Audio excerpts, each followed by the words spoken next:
ਅੱਜ ਅਸੀਂ ਕੀ ਕਰਨ ਲੱਗੇ ਆ ਬਈ ਬੱਚਿਆ?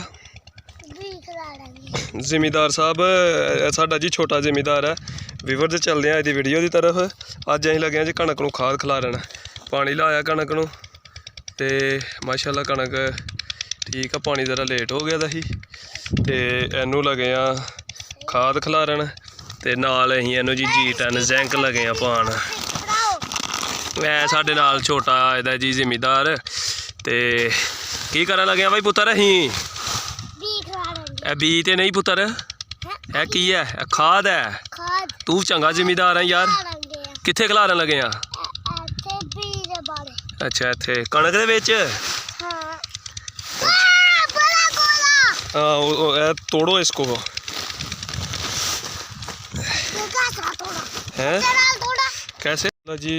कणक ने शगूफे 4-4 बना लेते ने ते इनू जो ना पहला पानी तकरीबन 30 तो 35 दिन हो गए ने। पहले पानी दे नाल असी इनू दे रहे हैं जिंक G10 नाल यूरिया का एक तोड़ा ते उस तो बाद दूजे पानी दे विच असी इनू देंगे जी एमोनो एसिड ते नाल उहदे देंगे सल्फर।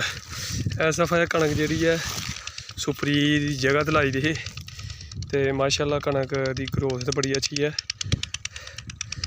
ते इस नाल वीडियो का अख्ताम करने। वीडियो वेख के लाजमी शेयर कमेंट करें। अल्लाह हाफिज़।